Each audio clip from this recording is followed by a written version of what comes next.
Sudah diguyur beberapa hari, tetapi alhamdulillah masih aman. Tapi ini juga masih peralihan musim antara musim kemarau dan musim penghujan.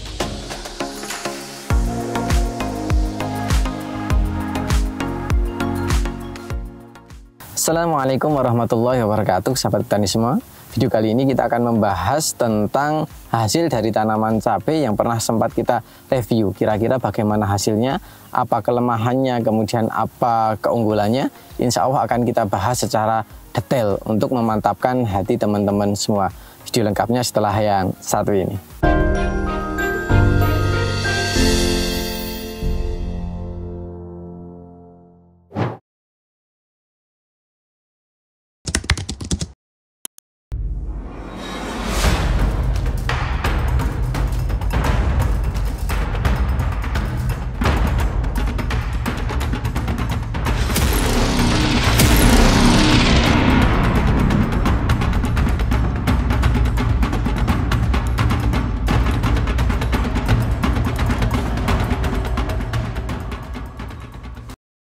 Belum masuk video intinya, kami tim Mitra Bertani mengadakan giveaway untuk setiap videonya. Silahkan tinggalkan komentar, nanti insya Allah akan kita pilih secara acak.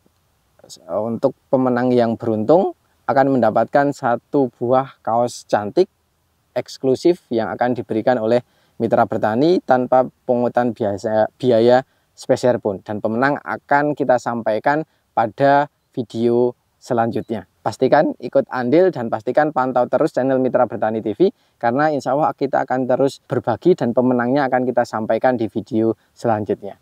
Terima kasih, tetap semangat, kurangi sambat, Gusti berkahi. Oke, baik sahabat petani semua, kembali lagi bersama saya Zaki di channel Mitra Bertani TV. Seperti yang telah saya jelaskan di awal tadi, kesempatan kali ini kita akan mereview kondisi tanaman cabai yang sebelumnya sempat kita review. Untuk teman-teman yang belum melihat apa yang telah kita jabarkan, silahkan teman-teman bisa menonton video yang kami sematkan di kolom deskripsi. Di situ adalah video pertamanya dan ini adalah video lanjutannya gitu ya, terkait dengan review putar salah satu cabai terbaru dengan merek dagang Drontavi, salah satu varietas yang didesain atau direkomendasikan untuk menghadapi musim penghujan. Dan alhamdulillah saat ini sudah memasuki umur sekitar 88 hari setelah penanaman, dan teman-teman bisa melihat hasilnya seperti ini. Tidak ada yang kami tutupi ya, karena teman-teman bisa melihat, karena angle-nya bukan hanya dari bawah tetapi juga dari atas juga, sehingga teman-teman bisa melihat secara keseluruhan. Nah, video ini kami coba buat karena untuk memantapkan teman-teman, karena mungkin kalau kemarin itu baru di fase awal generatif, tapi kalau saat ini sudah mulai memerah dan sudah siap untuk dilakukan pemetikan yang pertama. Kira-kira sampai sejauh ini hasilnya seperti apa? Yang pertama terkait dengan klaim ketahanan terhadap virusnya. Alhamdulillah di lahan ini terbukti untuk serangan virus, bisa teman-teman lihat hampir tidak ada. Di bagian ujung mungkin ada yang terlihat kuning, tapi itu adalah pembandingnya, bukan varietas ini gitu ya. Jadi pembandingnya memang kita sandingkan dengan varietas yang tidak tahan terhadap virus. Kemudian bagian atasnya ini juga sebelumnya adalah lahan cabai tua, kemudian bawahnya ini juga ada lahan cabai tua juga. Nah, untuk ketahanan virusnya alhamdulillah bisa teruji sampai saat ini. Ketahanan virus bisa dikatakan hampir mendekati 100%. Kemudian yang kedua terkait vigor tanaman. Di awal video saya sudah mengatakan bahwa salah satu kekuatan dari tanaman ini adalah di vigor tanamannya. Nah, untuk saat ini sudah benar-benar terbukti, ini sudah lebih dari jempol saya gitu ya. Jadi jempol saya ini lumayan besar. Kalau dibandingkan tanaman cabai ini sudah banyak yang lebih besar daripada jempol saya. Jadi secara vigor dari tanaman Drontavi ini menurut kami sangat vigor. Jadi badannya ini sangat kekar dan menurut kami sangat kuat. Coba ada yang pernah coba kami patahkan, itu ternyata dinding selnya atau kayunya itu sangat tebal dan gabusnya justru yang akan lebih tipis gitu ya, dan itu akan meningkatkan ketahanan tanaman dari serangan penyakit. Meskipun saat ini memang belum diguyur hujan secara masif ya, tetapi kemarin-kemarin juga sempat diguyur hujan, tetapi kita belum bisa mengklaim dari ketahanan terhadap air hujan ya, karena sudah diguyur beberapa hari, tetapi alhamdulillah masih aman. Tapi ini juga masih peralihan musim antara musim kemarau dan musim penghujan. Jadi untuk ketahanan kalau sejauh ini masih sangat tahan, kemudian dilihat dari batangnya ini sangat besar, kemudian sangat berkayu. Keuntungan dari tanaman yang kekar itu biasanya nanti akan selaras dengan produktivitasnya. Produktivitasnya juga bisa akan maksimal gitu. Padahal kalau dari segi pemupukan bisa dikategorikan untuk lahan ini masih sangat minim gitu, masih sangat hati-hati terkait dengan pemupukan. Kenapa saya bisa mengatakan seperti itu ya? Teman-teman bisa melihat bagian atasnya itu daunnya tidak terlalu berwarna kehijauan. Jadi memang secara nutrisi belum terlalu kita maksimalkan. Karena menurut kami lumayan rentan ya di fase-fase seperti ini, di mana hujan lumayan tinggi tetapi nanti keesokan harinya panas. Kalau kita tidak ngeset dari awal terkait dengan pola pemupukannya, itu nanti biasanya akan berakibat fatal. Makanya untuk pemupukan sampai sejauh ini masih kita minim, pemupukan susulan ini baru dilakukan 1 kali. Tetapi kondisi tanaman bisa dilihat sendiri, sangat vigor, batangnya sangat besar, kemudian berkayu. Jadi bagian bawahnya ini sudah terlihat berwarnanya kecoklatan, seperti ada motifnya. Ini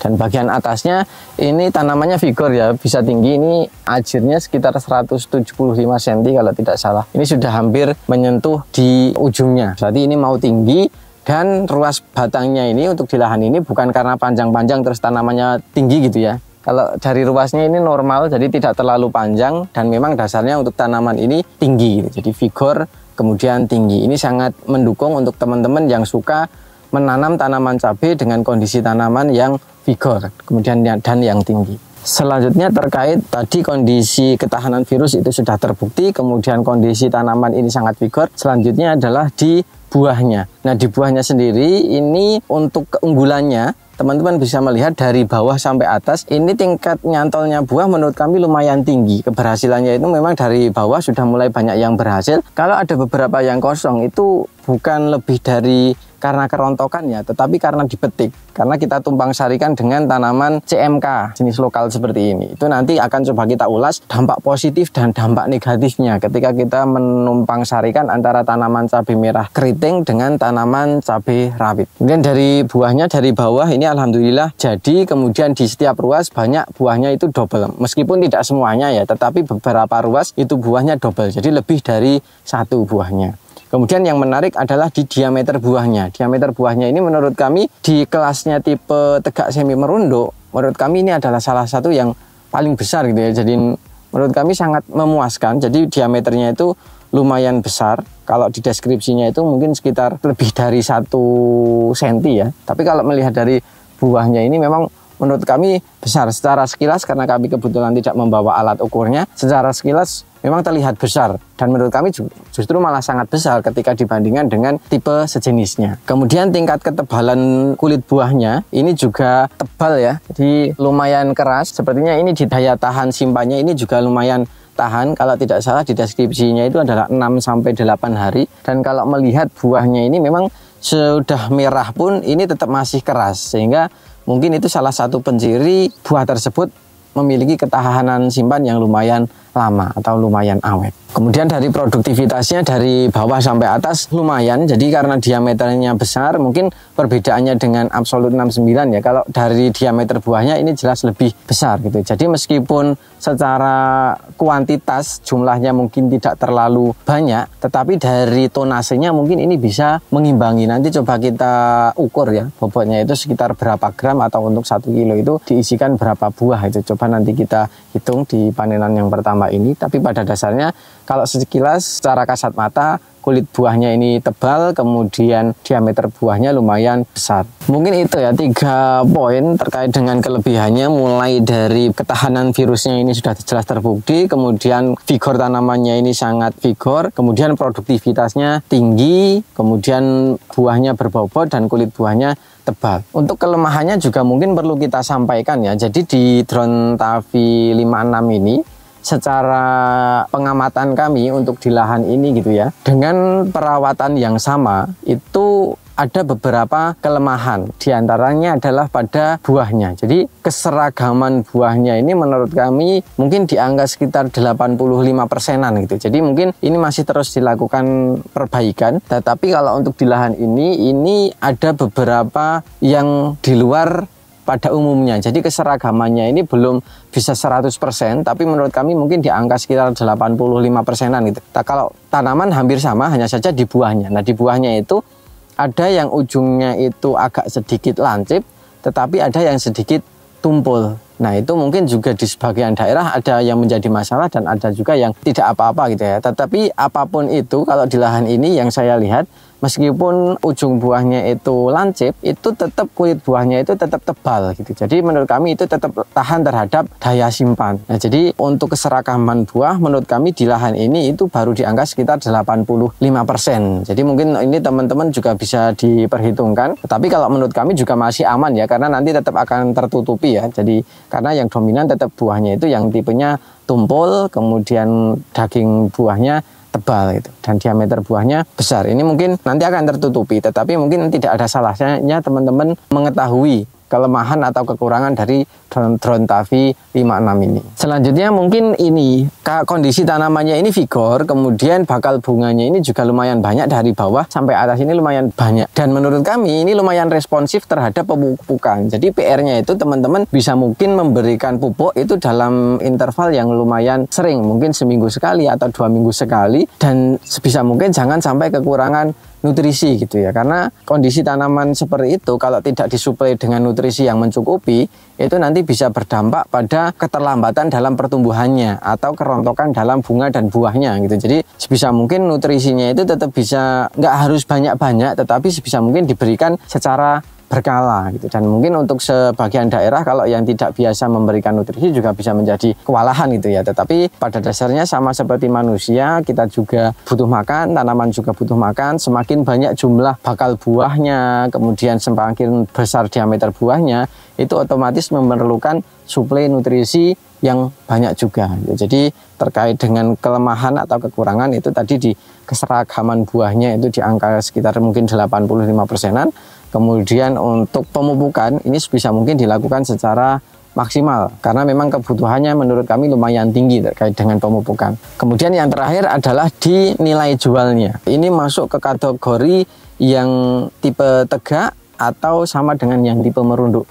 Sejauh ini kami belum menjualnya, tetapi kalau menurut kami secara kasat mata itu harusnya masuk yang tipe tegak. Dan ini beberapa daerah juga yang sudah panen sejenis ini juga ada yang dikategorikan di tipe tegak gitu ya. Tetapi kalau untuk Drontavi ini kami belum bisa memastikan karena kita belum mencoba untuk menjualnya.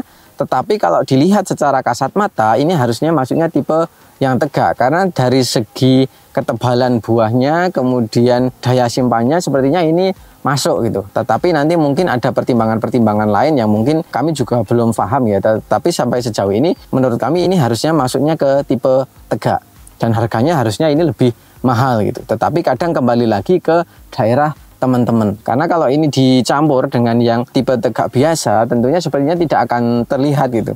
Jadi kalau menurut kami ini harusnya masuknya ke tipe tegak dengan harga yang mungkin selisih dibanding dengan yang tipe merunduk. Tetapi apapun itu menurut kami harga jual itu nomor 2 ya, selagi itu masih laku. Tapi kami di produktivitasnya dan dari buahnya itu sudah yakin gitu loh. Jadi ketika ini dikategorikan di tipe merunduk pun kami tidak begitu bermasalah karena daging buahnya itu tebal. Insya Allah nanti akan menang di bobotnya. Kemudian daya simpannya ini meskipun telat pemetikan, mungkin kalau yang tipe merunduk itu bisa 3-4 hari petik. Kalau ini mungkin 5-6-7 hari mungkin masih kuat untuk tidak dilakukan pemetikan gitu. Jadi pada dasarnya kami sangat puas terkait dengan performa drone 56 ini. Mulai dari ketahanan terhadap virusnya, ini alhamdulillah sangat tahan dan ini ditanam di dataran menengah ke bawah ya. Ini tepatnya sekitar 450 mdpl dengan kondisi yang lumayan endemik, kemudian disandingkan dengan tanaman tua, alhamdulillah sejauh ini masih sangat tahan. Kemudian kondisi tanamannya meskipun dengan perawatan yang tidak terlalu kita maksimalkan, hanya modal di awal, itu tetap kondisi tanaman masih bisa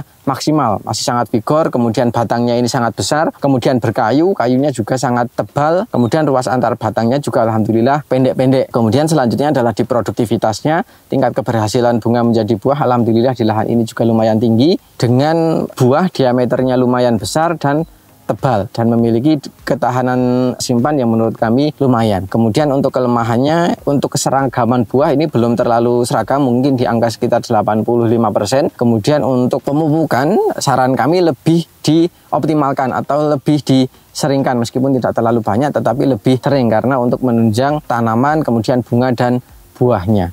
Kemudian masalah harga ini kami belum tahu, tetapi seharusnya menurut kami ini digolongkan dengan yang tipe tegak, karena dari segi kualitasnya menurut kami memiliki ketebalan yang lumayan, kemudian daya simpan yang lumayan pula gitu. Jadi menurut kami sangat cocok untuk dimasukkan di tipe tegak. Mungkin itu, semoga ini bisa menjawab keraguan-keraguan atau yang kemarin masih ragu untuk mencoba. Dan sekali lagi kami merekomendasikan untuk ini sebagai salah satu referensi untuk ditanam di musim penghujan. Seperti kita ketahui, ketika musim penghujan itu nanti tantangannya khususnya dari patogen penyakit, terutama dari jamur dan bakteri. Makanya dengan penanaman pemilihan varietas yang seperti ini, insya Allah ini akan menunjang bagi keberhasilan budidaya di tanaman musim penghujan. Mungkin itu dulu yang bisa kami sampaikan pada kesempatan kali ini. Semoga video ini bermanfaat, dan apabila video ini bermanfaat, jangan lupa klik like, comment, share, dan jangan lupa subscribe untuk tidak ketinggalan info terbaru dari kami. Terima kasih dari saya Zaki. Salam Mitra Bertani Indonesia. Wassalamualaikum warahmatullahi wabarakatuh. Dan sampai jumpa di video kami selanjutnya.